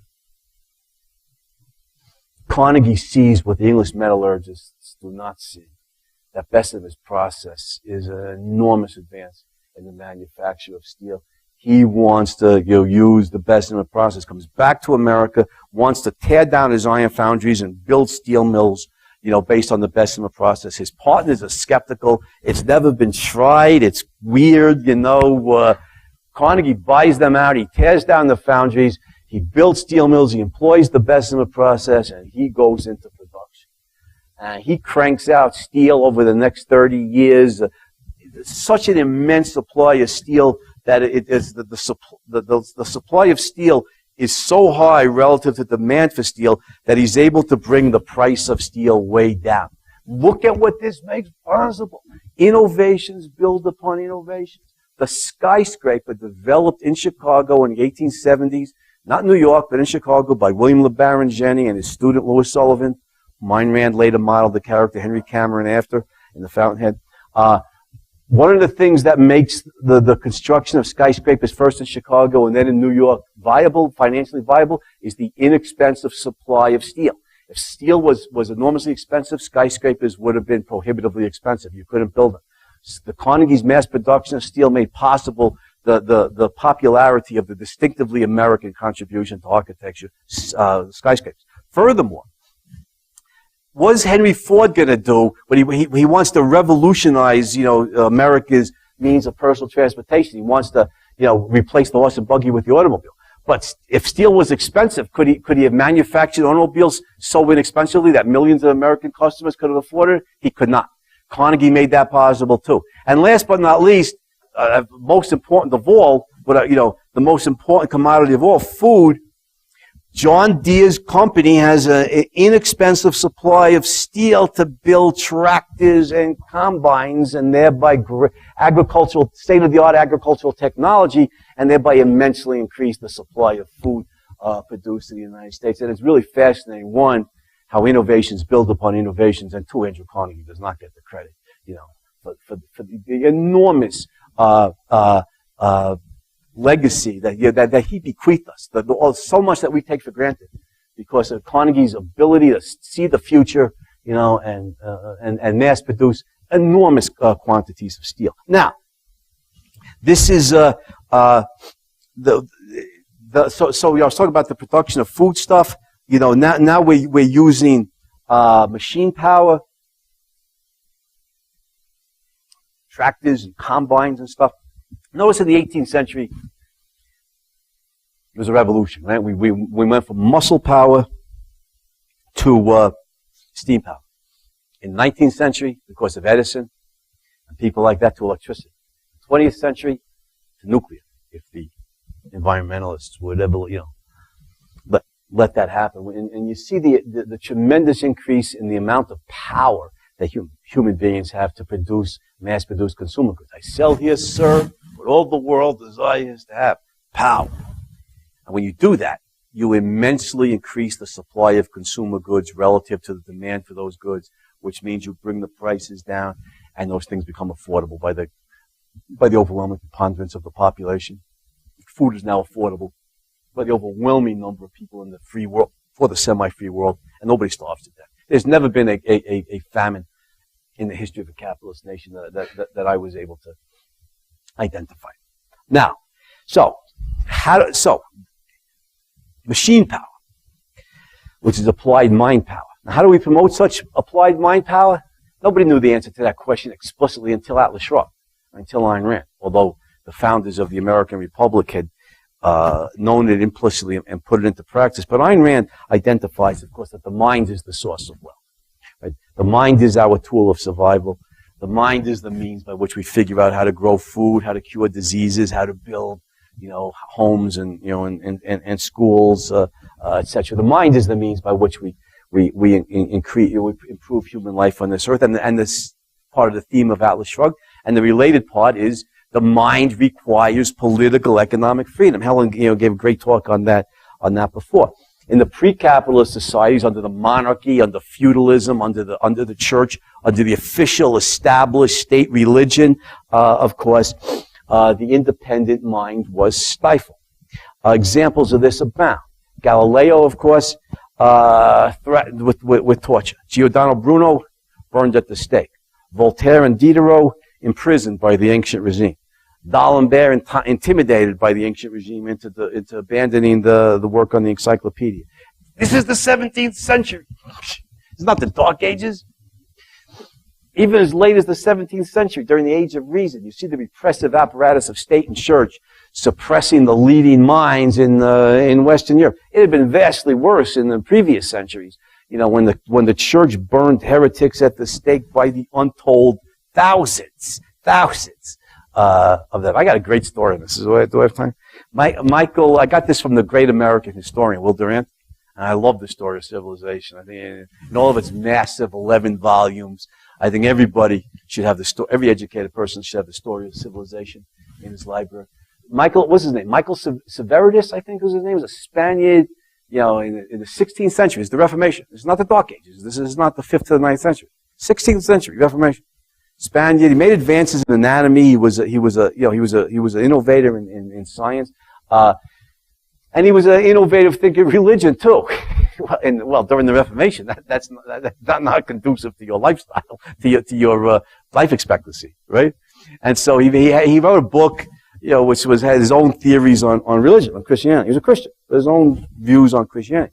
Well, he was condemned by the Catholic Church to be burned at the stake, but he escaped, and unwisely made his way to Geneva, which was controlled by John Calvin, and the Reformed Church, the Calvinists or the Protestants. Well, they found him in Geneva, and so they condemned him to be burned at the stake. And Severitas didn't escape in this case, and they not only burned him, but they burned him by a slow fire to make sure that his death would be as slow and as agonizing as possible. Now, this isn't bad enough. This isn't crazy enough. Back in France, or wherever it was, in Catholic Europe, they were so incensed that Severus had escaped them, was burned by the Protestants, that they burned him in effigy. All right? So they made a papier-mâché version of Severus. They burned that. Wait, it gets better. This is the 16th century, don't forget. So-called Age of Reason. No, I'm sorry, that's the 17th century. This is the Third Reformation, 16th century. Some guy anonymously writes a defense of Severus. Dies, and at some point after his death, they find out who wrote this defense of Severus. I don't remember if it was the Catholics or Protestants here, but it doesn't matter. They dug up the guy's skeleton and they burned it. They burned his skeleton. Now, this is how repressive. We can laugh at this, but this is, you see what I was saying, how the principle of religious freedom, in the First Amendment of the U.S. Constitution is a revolution. You see, this is how repressive it was in Europe as late as the 16th century. You literally be killed, for challenging the ideas of the king, the aristocrat, or the established church. The history of Europe prior to the capitalist revolution is grisly in this way. And I don't have to remind you what it was like under the National Socialists. Well, and by the way, I've hereby decreed that we are never to use the term Nazi anymore. We call the phenomenon by its real name, National Socialism. They're socialists. Remind people of that. The National Socialist Workers' Party of Germany are full socialists. Not just in name, but in their essence. What is socialism? Full socialism, and Helen grew up under it. Socialism means that your life is socialized. Your life does not belong to you. It means your life belongs to society, hence the name. Your life belongs to the state. Your life belongs to society. And consequently, the emissary of society, the government, then has no legal constraints on its power to force you to do whatever it thinks is best for society. Under capitalism, the individual's life belongs to the individual. Under socialism, the individual's life belongs to society. And I think that's a good way to put it. It drives it home to people. The essence of socialism is that your life is socialized. And this is the essence of National Socialism. It's a totalitarian state, total life and death power the government holds over the life of the individual. Remind people of that. National Socialism. And under the communists, I don't know how many people they killed, because they were even suspected of disagreeing with the regime. How many years did Harry Wu spend in the Chinese gulag? What was it, 15 or 20 years? What was his crime? I don't even remember. Was he a Christian? Is that what they put him in? Is that what they put him in prison for? Anyhow, the repression under all these statist regimes. Let's put it this way. Here's the greatness of capitalism. Your life belongs to you. Well, if your life belongs to you, it follows logically that your mind belongs to you. Your mind belongs to you, and you are then free to think any thoughts you want, develop new theories, speak about them, publish them, shout them from the rooftops, put them into practice. You invent new products, create new technologies, start your own company, go into manufacture, seek private investment, and go into the marketplace and seek to convince the customers that the new technologies are better than the old, as Alexander Graham Bell did with the telephone, as Thomas Edison did with the electric lighting system, as the Wright brothers did with the airplane. If your life belongs to you, then your mind belongs to you. And what that means is this is a charter of liberation for mankind's survival instrument for the mind. It means it's a charter of liberation for the best members of mankind, those who choose to think, those who choose to use their minds, regardless of gender or race or tribe or ethnicity or nationality or any superficial thing like that. The principle of individual rights is a charter of liberation for mankind's survival instrument, for the mind. And of course, any form of statism necessarily represses the mind, the only thinking you're allowed to do is that circumscribed within the boundaries of what the state permits. And anything outside of that is going to get you in a great deal of trouble and maybe maybe executed. So, you see what we've seen here. In order to create material abundance, a society needs to go through a scientific, technological, industrial revolution. But that's mind power. In order to do that, it needs to have this. What's two things are necessary in any culture for that culture to advance the way Great Britain did in the 18th century. One, we need a culture of reason. We need a culture that recognizes and upholds the power of the mind to understand nature. And this is exactly what Newton provided in 18th century Enlightenment. He convinced the leading thinkers of the age that faith wasn't, Newton was a devout Christian of some kind, but that faith wasn't the means by which we study nature. Observation-based rationality, fact-based rationality. This is the method, the mind. This is the method by which we understand nature's laws. We need a culture of reason. We had that in the 18th century. The Enlightenment represented the triumph of the Greek approach over the Judeo-Christian. For the first time in centuries, it was like classical Athens in the 5th century and continuing to the 4th century BC. Reason was an unquestioned cultural absolute. It was the means of gaining the fundamental truths of human life, not faith in a revealed text, but direct study of nature. Observation-based rationality, direct study of nature. So that the Enlightenment had the first primary here, a culture of reason, culture that recognizes and upheld the power of man's mind to understand nature, and two, of course, then political economic freedom, the principle of individual rights. Because freedom is, and it follows directly from the culture of reason, because freedom is essentially freedom of the mind. Freedom, first, foremost, always, is freedom of the mind. It's freedom to use your survival instruments in support of your life. And it's no accident that the societies in human history that have recognized and upheld reason have been the freest societies of history. Classical Athens, Renaissance Italy, 18th century Britain, 19th century America.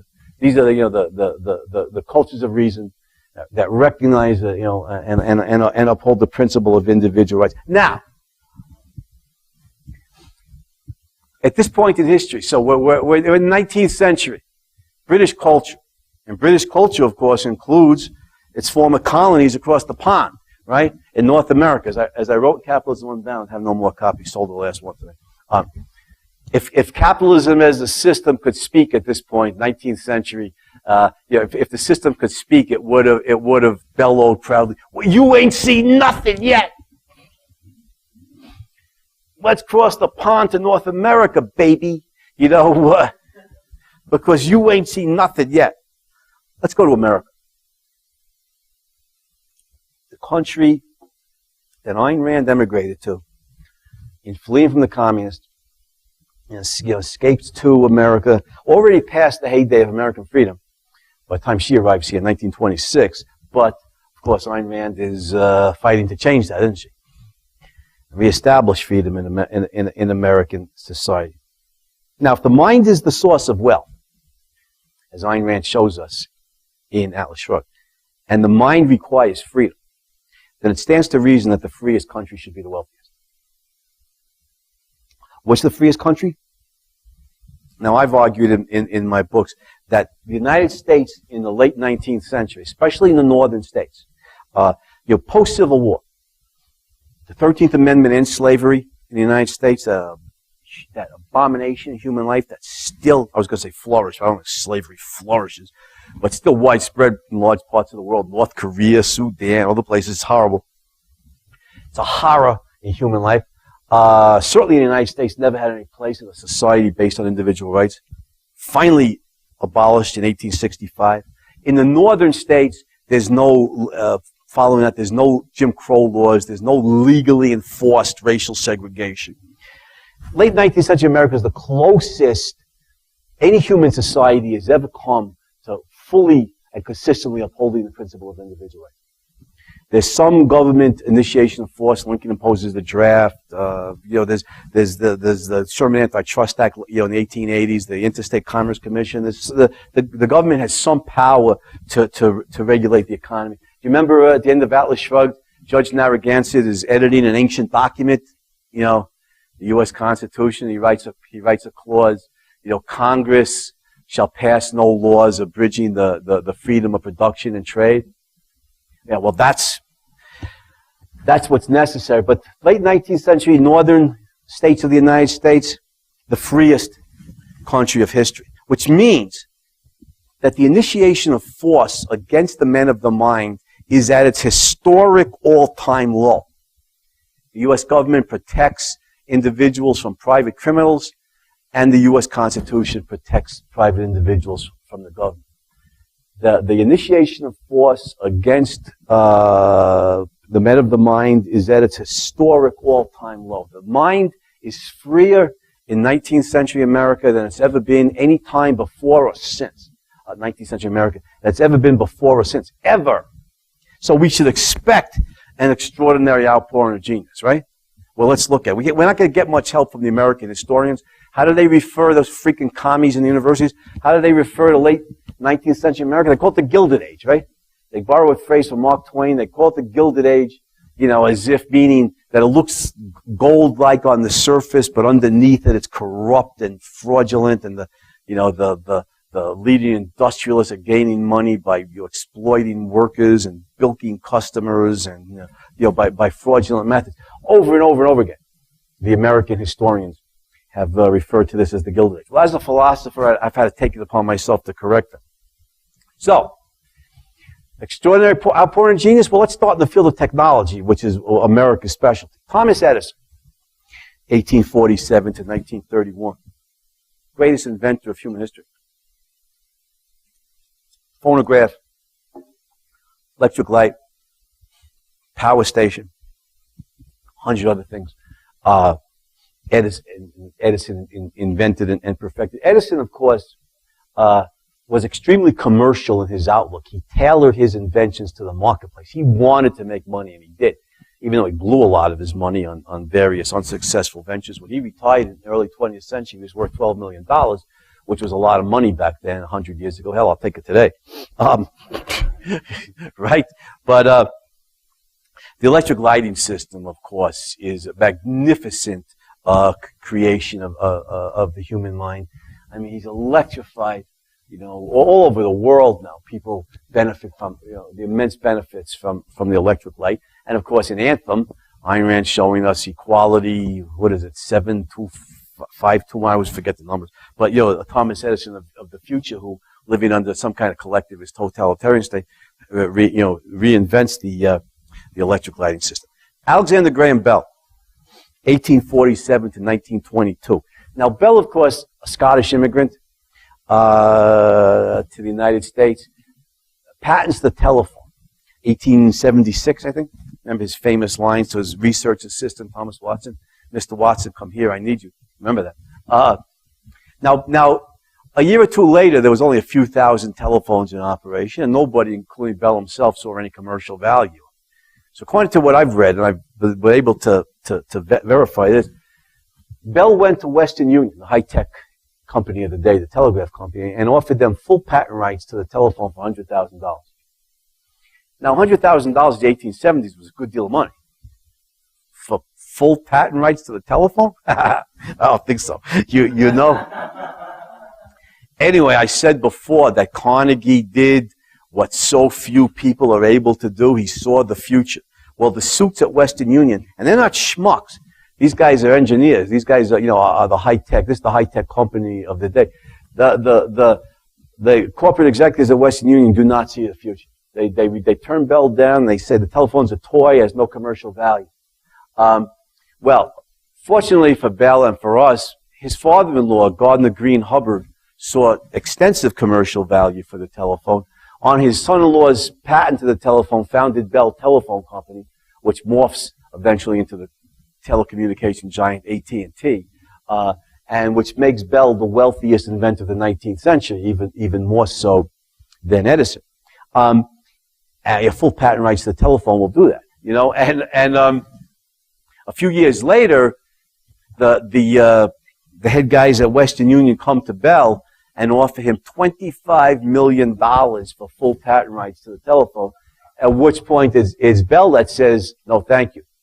Now, early in the 20th century, the first transcontinental phone lines are laid, and Bell in New York repeats to Thomas Watson in San Francisco his first line spoken over the telephone.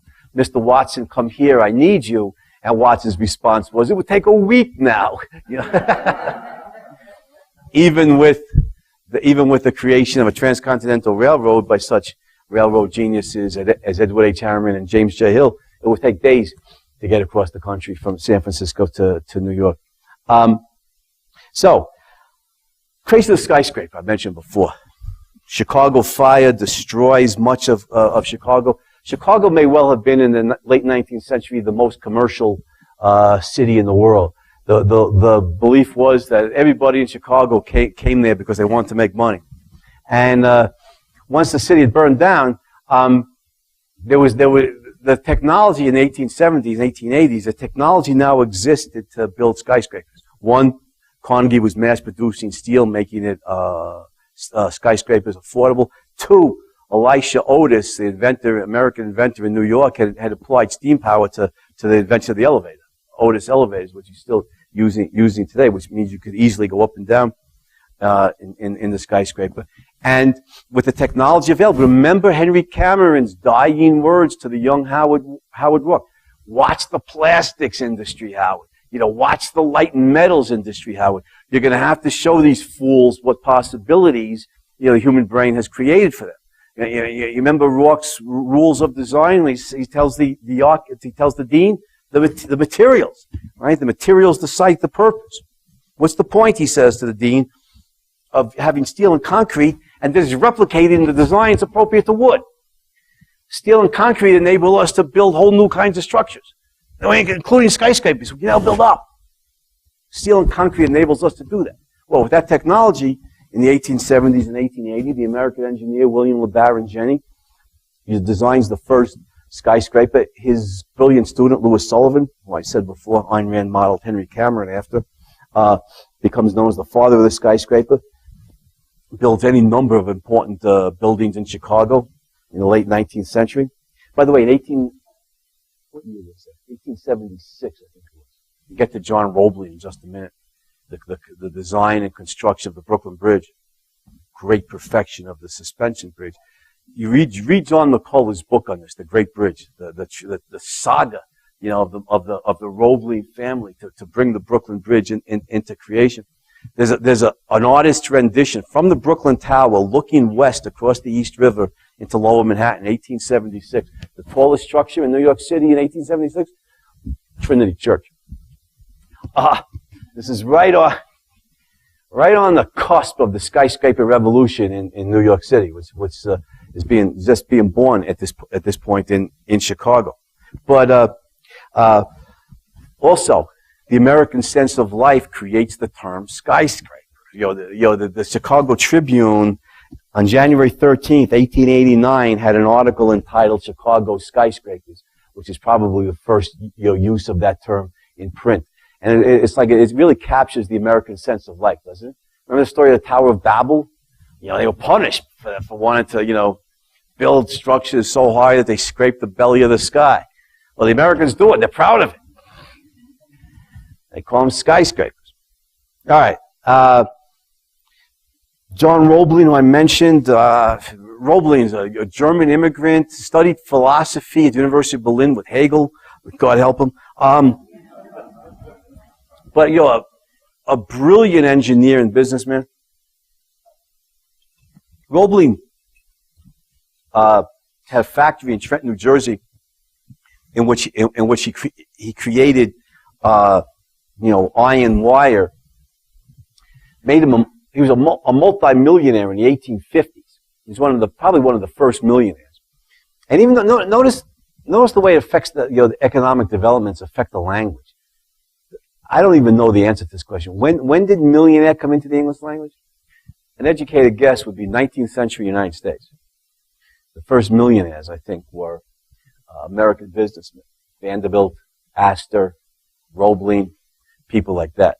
Because production techniques had increased to the point we're now using, machine power.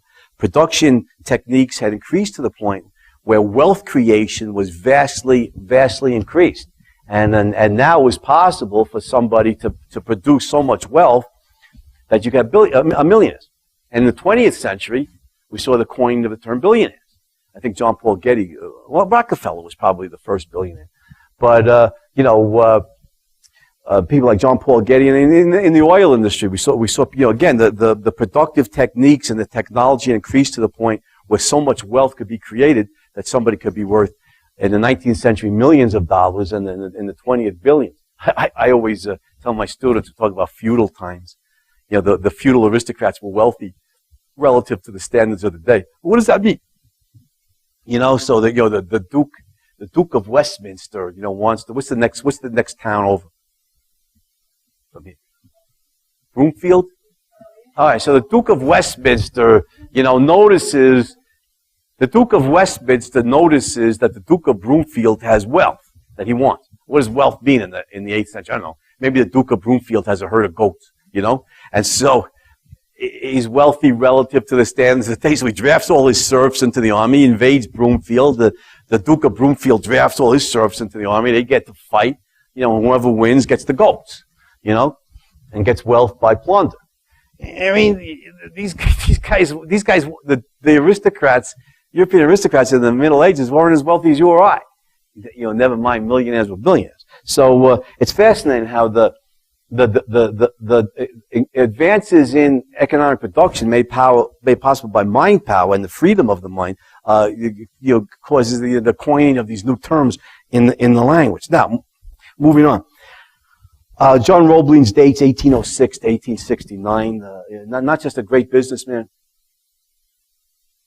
but perfected the suspension bridge, built his masterpiece, the Brooklyn Bridge, although he dies early in that process. You read Roebling's story; it's fascinating. I mean, they say he was tireless worker. He never admitted that he was beaten. They say his entire adult life he never took a day off. That's not me, by the way. I like to take as many days off as I can, but he never took a day off. He regarded sickness as a moral breach. He was like a stylized Ayn Rand hero in real life. I mean, where do Rita and Dagny go on vacation? They go to factories, and now that's stylized, of course. In real life, hopefully they go to Hawaii and lie on a beach. But Roebling, according to the biographies I read, Roebling literally lived that out. He never took a day off in his entire adult life. George Eastman, 1854 to 1932, revolutionizes the photography industry with the invention of the Kodak. With the Kodak camera. The Wright brothers, of course, Wilbur, 1867 to 1912, Orville, 1871 to 1948. The advances in the aviation industry, the first powered, heavier than air manned flight at Kitty Hawk, North Carolina in 1903. Remember something.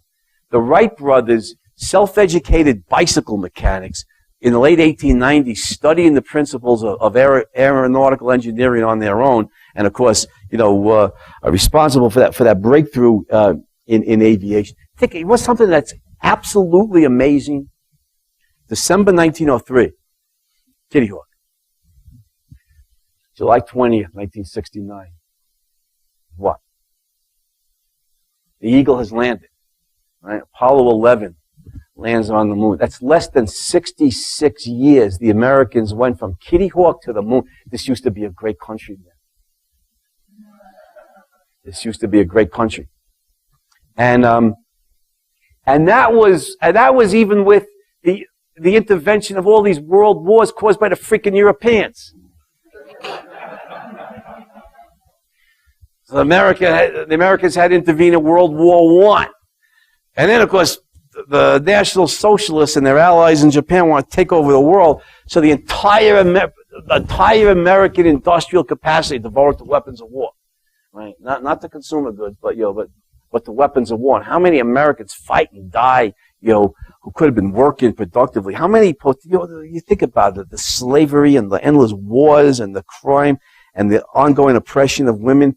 How many potential Aristotles, Ayn Rands, Newtons, Thomas Edisons, et al. Have been killed or enslaved, by the endless warfare, the endless belief that the initiation of force is a good thing and that individuals don't have a right to their own life. It's unbelievable how much more advanced, we might be. Even despite, not only Europeans spawn National Socialism, but they spawn communists. And Americans intervene in Korea and Vietnam, despite all of that. And the devotion of American resources, mind power, soldiers who could be working, the devotion of all these resources to warfare, despite all that, in less than 66 years, from Kitty Hawk to Apollo 11. That is unfreaking believable by any historical standard. Now, I can go on with this. I got to mention George Washington Carver. Nobody knows what year Carver was born in, or sometime in the 1860s, early 1860s, during the Civil War. Was born into slavery. It died in 1943 at Tuskegee Institute. Listen, think about this. Carver was born into slavery. His mother was kidnapped by night riders when he was a baby. He never saw her again. He had a sickly constitution, growing up. What are the odds that Carver might grow up to be the great agricultural scientist that he is? He went to some college, I can't remember which one, Simpson College maybe? They accepted him, and he had to walk to get there. And when he got there, they said to him, "You're black? We didn't know you were black. We don't accept black students." They wouldn't let him in. Eventually graduated from the school that became, I got a master's degree in agriculture from the school that became Iowa State. And of course, Booker T. Washington, the brilliant educator at Tuskegee, in his endless search for talent, found Carver on the faculty at Iowa State, the first black faculty member at Iowa State, and recruited him for Tuskegee, where Carver, of course, made enormous breakthroughs in agricultural science that, we discussed before. It's interesting. At Tuskegee, Alabama, early 20th century, this is not a place I would want to live, even as a white guy, never mind, if I was, even as a black American.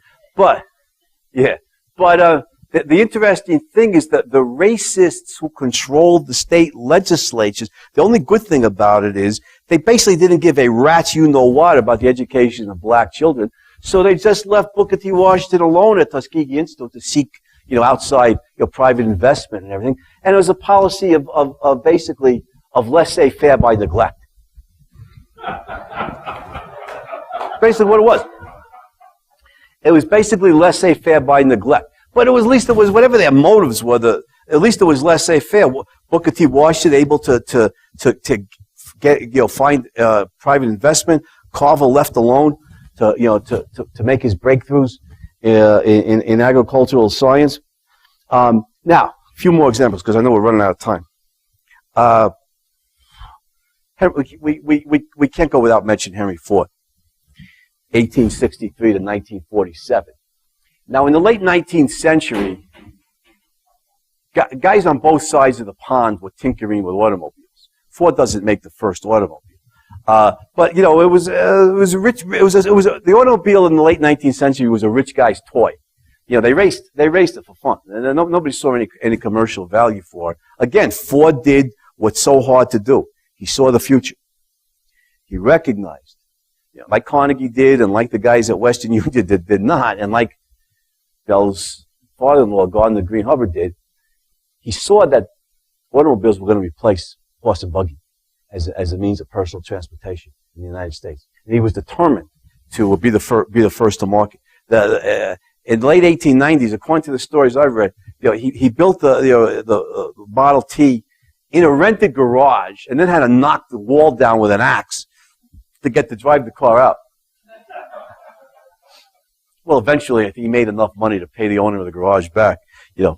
But Ford, of course, revolutionizes the field of personal transportation in the United States. And again, how convenient is it to be able to get to work, in a car rather than a horse and buggy? It gets a little chilly out here in Colorado in January. You may not want to go to work in horse and buggy. Not to mention the fact that it's slow.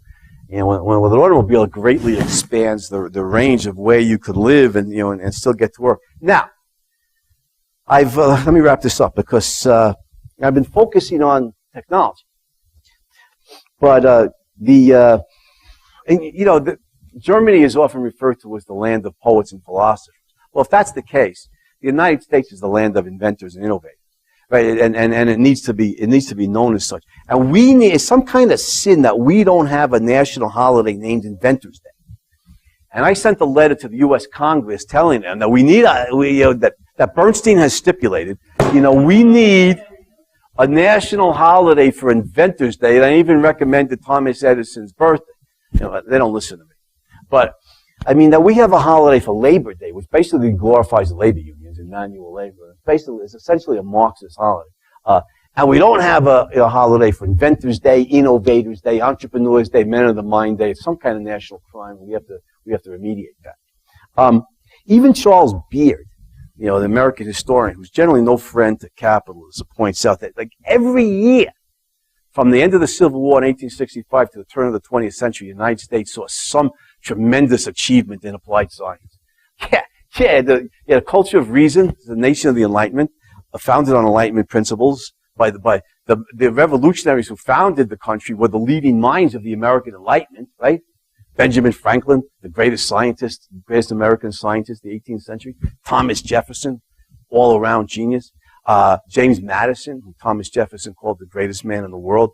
Thomas Paine, who writes in his book, The Age of Reason, my own mind is my own church.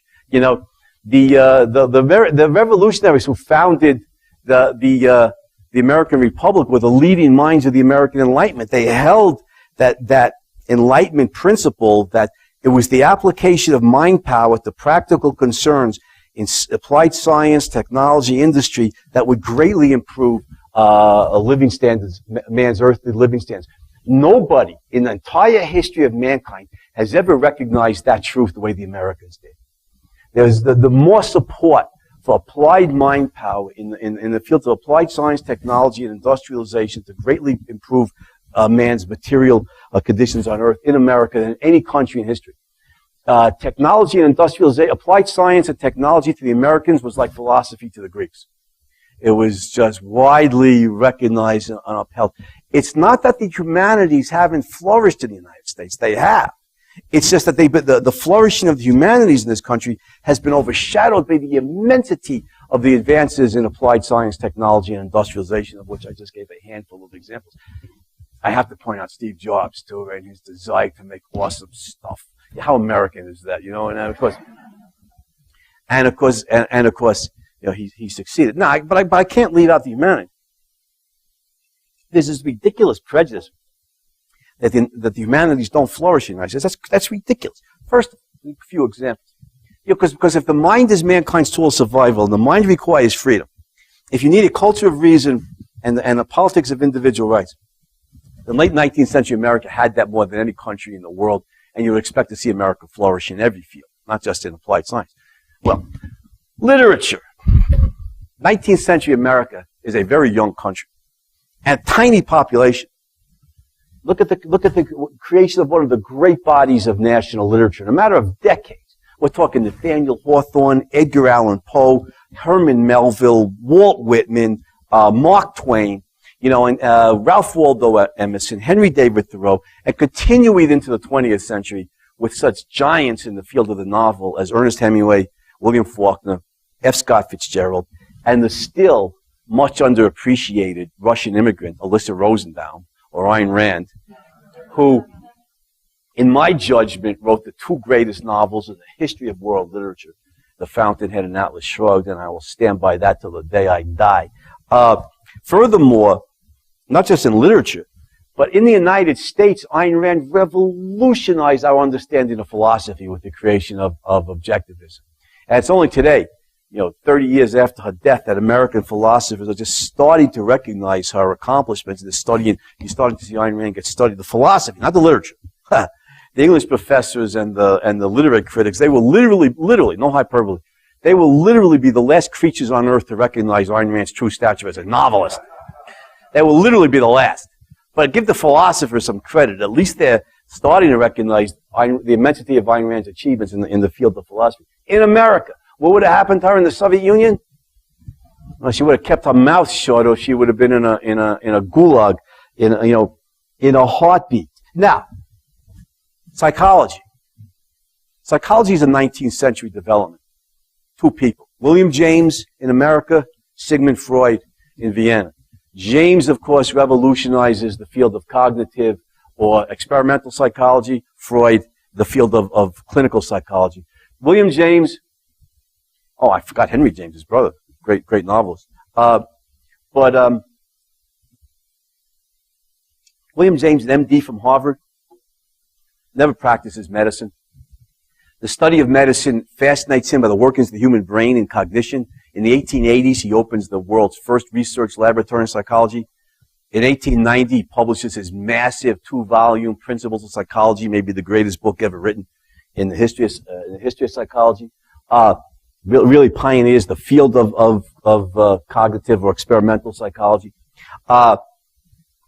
Where's the mass publishing industry born?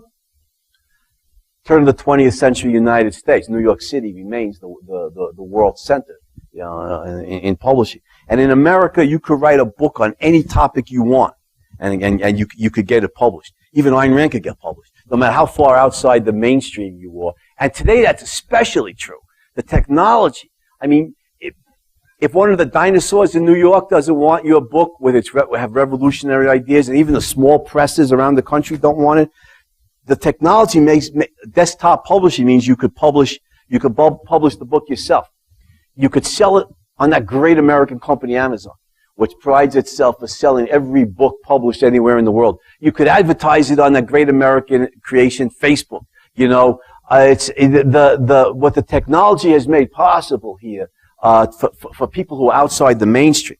And of course, the term bestseller comes into the English language because now writers can make money by selling gazillions of copies to a wide audience. Where's the film industry created? In the United States, in New York City in the early 20th century. And all the Jews migrated to Hollywood. It's funny when you look at it now, but they migrated to Hollywood because the LA gave them greater freedom than they could get on the East Coast. You could read Paul Johnson's History of the Jews on this section on American Jews. They migrated to Hollywood because LA basically would not interfere in the film industry, and they could make whatever films they wanted. Now we criticize Hollywood a lot, and understandably so, but they still make some good movies. In 2012, I thought Hollywood turned out 3 great movies. Steven Spielberg's Lincoln, what's her name? Catherine Bigelow's Zero Dark 30, and Ben Affleck, of all people, Argo, with the best line in that movie. I can't repeat, but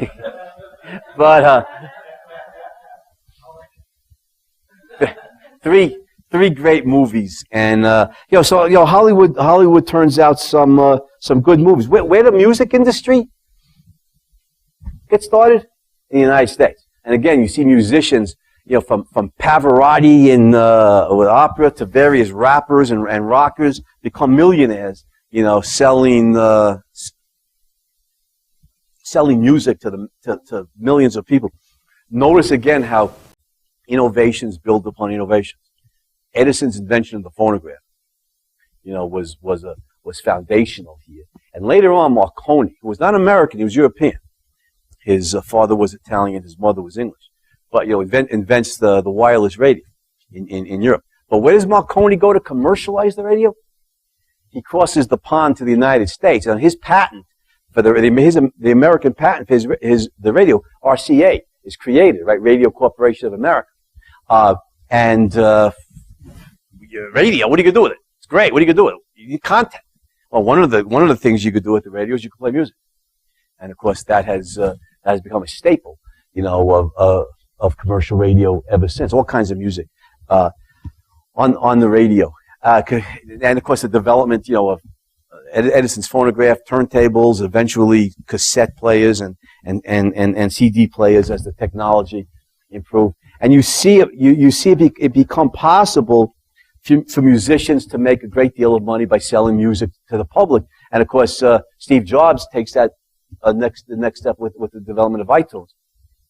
So, I can go on and on, but every university in the country has a philosophy department where you could discuss any ideas except Ayn Rand's, and no, but you're able to discuss Ayn Rand increasingly today. There's ballet companies and theaters and opera companies in every major cities, art museums in every major cities.